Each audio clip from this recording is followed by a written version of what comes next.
Hello, welcome to InfoHub. It's Thursday, July 12, and here is what you need to know. President Granger receives courtesy call from ExxonMobil's senior VP. Government reaffirms commitment to getting the Linden Latham Trail paved. Guyana-U.S. relations lauded. South American heavyweight Brazil wants to invest in our oil and gas sector and in public infrastructure. The ICT Roadshow touched down in Anai. And to protect you from the harmful effects of second-hand smoke, the authorities are enforcing regulations. And now for the details. We start by telling you that President David Granger celebrated the long-standing relationship between Guyana and the United States during the celebration of that country's 242nd independence anniversary last evening. Tiffany Rogers was there and filed this report. At the Marriott Hotel, President Granger reiterated the importance of Guyana's relationship with the U.S. The two countries share bilateral cooperation dating back to August 1966. Guyana and the United States also enjoy cooperation on the Caribbean Basin Security Initiative.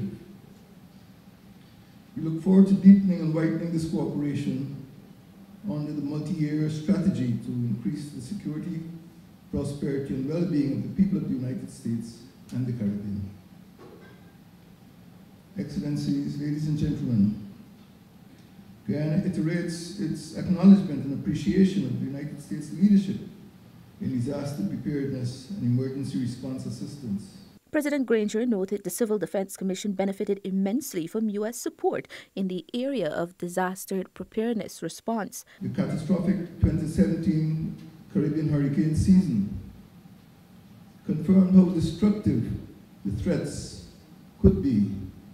Threats posed by extreme weather events to the mainland of America and to the small island developing and low-lying coastal states of the Caribbean. Guyana looks forward to collaborating with the USA and other mainland states to mitigate the harmful effects of global warming and to provide relief to the victims of hurricanes and other natural disasters. The head of state noted the country's declaration of independence was the philosophy that established the U.S. as one of the most cosmopolitan and technically advanced economies today. U.S. Ambassador Perry Holloway said his country stands ready to be a catalyst in Guyana's development. He encouraged citizens to become more involved and educated in Guyana's newest industry, oil and gas. This discovery of oil offshore is really big. Notice three bigs. Big deal. And everyone needs to take it seriously and get smarter on the issue, because while the government of Guyana is currently doing many of the things that need to be done, much more will need to be done. I know President Granger himself is committed to getting it right, but he cannot do it all himself. He needs the help of all Guyanese. If things go right and the right things are done, Guyana will be more secure, prosperous, and inclusive. America's independence is celebrated on July 4. For InfoHub, Tiffany Rogers. Still on presidential news, the head of state today received a courtesy call from Senior Vice President of ExxonMobil Corporation, Neil Chapman, who is in Guyana to familiarize himself with the operations, having recently taken over responsibilities for the global upstream oil and gas operations at the corporation's headquarters. At State House, the two sides discussed matters related to the status of exploratory and development work, as well as the relationship between the government and the company. President Granger said the government will be working with ExxonMobil to develop a long-term relationship, while Chapman said that the meeting was productive and he looks forward to building on the relationship, which was established 3 years ago. Now let's turn our attention to other news. As commuters battle difficulties in traversing the Linden Latham Trail during the rainy season, the government has reaffirmed its commitment to paving the Hinterland Trail and converting it into a modern roadway. This happened at a high-level meeting with Brazil's Minister of External Relations. Here are the details. Brazil's Minister of External Relations met with President David Granger before having an in-depth meeting with Ministers of Public Infrastructure and Foreign Affairs. Minister David Patterson said the meeting reaffirmed timelines in the Linden Latham Road project. One of the main purposes for the visit today is to ensure that it remains as a high priority on both governments. So therefore, by them coming and bringing their entire large delegation is a show that they are as committed as we are. Guyana is set to award the consultation for evaluation of the first 122.5-kilometre stretch of road. This is expected to last for 10 months. Minister Patterson explained the Guyana-Brazil working group established for the project has also advanced its work. By the end of August, we would have the terms of reference should be signed up between us and Brazil. Then the next formal meeting is at the end of October.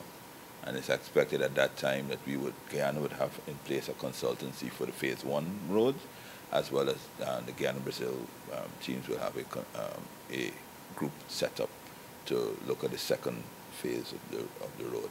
The Linden-Lethem Road project is a result of an MOU signed between the presidents of Guyana and Brazil last year to develop infrastructure projects. For InfoHub, Tiffany Rogers.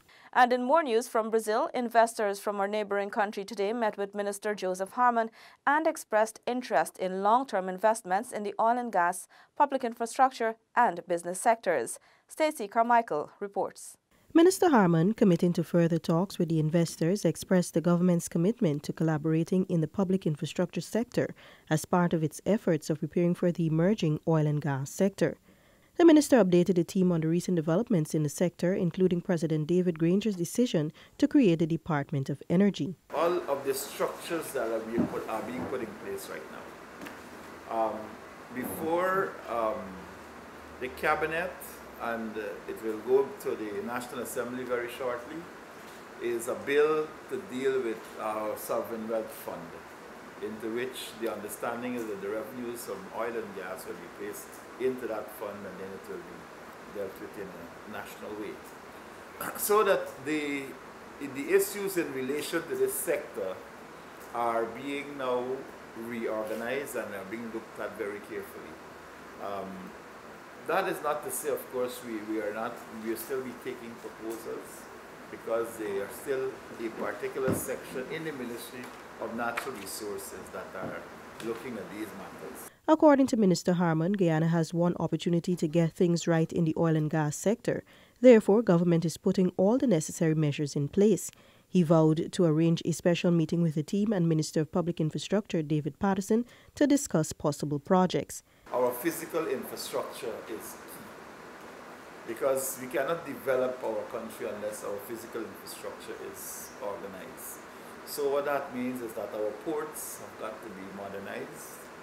Our road network that links the coast to the hinterland will have to be modernized.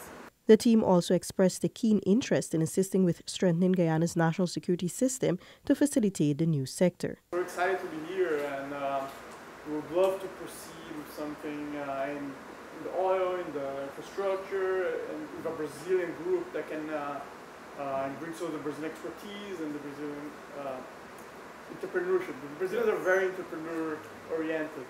They wouldn't have survived so long. Other members of the visiting team were Yucatan Reese, Luis Pinelli, John Foreman, and Jose Mario de Castillo. For InfoHub, Stacey Carmichael. Thank you, Stacey. The Ministry of Public Infrastructure continues works to improve drainage, but they are being stymied by squatters on the South Lamaha Springs Sideline Dam.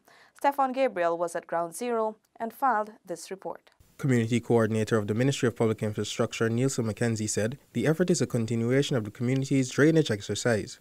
The Mayor and City Council is doing some work in the area, and what we are doing is lending support and complementing the work they're doing. They're doing the internal drainage, and we're working specifically here on the external drainage, or the main drainage canals leading up to Liliandal. He explained that there have been challenges. Well, there are many, many obstacles. This is a hopscotch we're playing here, because there is a certain level of occupancy of these dams, which is cause for concern, but we're working with the best possible ideals in mind, ensuring that we don't displace people, while at the same time ensuring that there's a certain level of drainage that has to be facilitated. The ministry is currently in talks with the Mayor and City Council and relevant authorities to address the squatting issue. McKenzie wants persons to desist from squatting. Persons who might still be interested in squatting, please desist from doing so, particularly in these dams, because these dams are the main conduits for the machinery we want to use to ensure this effective drainage. And one way or the other, it's a demerit when we have to be dealing constantly with the level of occupancy, an illegal occupancy on these dams. The ministry is conducting a desilting and general drainage exercise to meet a 3-week deadline. The dam currently houses 30 squatting structures. Government through the Central Housing and Planning Authority is working aggressively to either remove squatters or regularize areas that can be regularized. For InfoHub, Stefan Gabriel.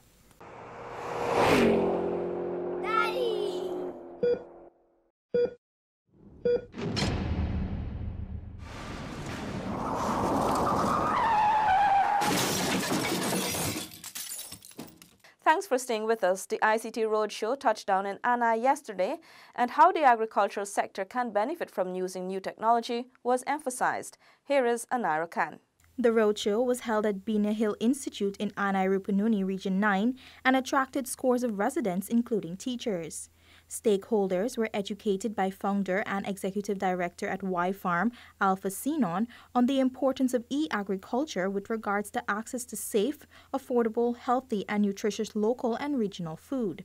They were shown how food and technology can work in sync for their survival. Food is necessary for our survival, right? Food and technology is necessary for our survival. Now, you might be asking technology, food, how, why? There are places in the world, there are places right in the Caribbean here, that are using this device, right? Creating all sorts of apps to connect us to the food we eat, to connect us to the people who are feeding us. The participants were also encouraged to make use of the many apps available to conduct soil tests and market their produce on both the local and international markets. Minister of Public Telecommunications Cathy Hughes reaffirmed government's thrust of pushing the use of information communications and technology across Guyana. I'm hoping that before the end of this year, there's a special project that we have designed that will give us some funds that will allow us to bring more solar power and more internet hubs. And that's why, as I mentioned, we are looking to partner with companies and people that know how to bring the technology in.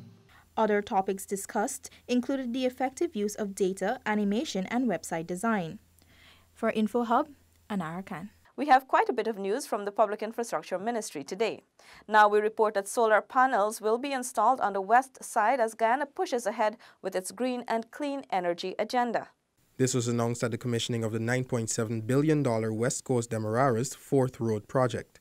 Minister of Public Infrastructure, David Patterson. Residents will be pleased to know that the Ministry of Public Infrastructure envisions Region 3 as being earmarked for the installation of renewable energy technologies in the coming years. In the latter half of 2018, government will continue to install grid-connected solar PV systems in 5 locations in Region 3, in addition to the 8 buildings done during 2017. These include the Lenora and West Demerara Regional Hospital, Bell West Health Center, Lenora Magistrates Court, and Vreden Hoop Secondary School. The minister added that the LED light installation initiative will continue. Additionally, the energy efficient program that has commenced installation of lights and occupancy sensors in 2017 will continue in 2018 with the replacement of fluorescent lamps with LED lamps at all schools and hospitals. This energy efficiency drive extends to street lighting, as over 792 street lights are expected for commencement of installation by the end of 2018. 47 of these LED lamps are earmarked for Leguan and 30 are earmarked for Wakenham. There will be the installation of 90 new LED lamps between Crane and Rumsett, and this will further be complemented later this year with approximately 140 lamps between Virginugen and Hydroni. The lamps are catered for under a grant from the Japanese government for 10,000 LED lamps. For InfoHub, Stefan Gabriel. And in our final report, we tell you that secondhand smoke can be dangerous to your health. And to protect you, the authorities are strictly enforcing tobacco control regulations. Delicia Haynes explains. The Tobacco Control Act caters for the protection of persons from harmful exposure to tobacco smoke. Smoking in public places, whether near schools, the workplace, the marketplace, or even in the park, is strictly prohibited. The effects of second and third-hand smoke is more detrimental to the human body than the actual smoker. Persons, especially children who are exposed to second-hand smoke, are at an increased risk for asthma and other serious respiratory infections and diseases. The Tobacco Control Act prohibits smoking in any waiting area or queue in a public place, including but not limited to any public transport stop, park, stadium, gazetted site of historic or national significance, any space for the commercial service of food or drink, or any other outdoor place prescribed by regulations. By extension, smoking is further prohibited indoors, even if it's your own home or vehicle. Smoking indoors increases the risk of second and third-hand smoke. Toxic particles from cigarette smoke settles on surfaces and are embedded in absorbent materials which pollute the air, making it unsafe for breathing. Even if a smoker chooses to step outside, they should be at least 5 meters away from any window, door, healthcare, childcare, or educational facility. Any person who smokes in any place where smoking is prohibited commits an offense and is liable on a summary conviction to a fine of $10,000 for the first offense and $20,000 for any second or subsequent offense. The Ministry of Public Health will continue to sensitize the public on regulations and sections of the Act where clarity is needed. In Georgetown with videographer Akeem Thomas, I am Delicia Haynes for InfoHub. We leave you now with our bridge and weather reports. Goodbye.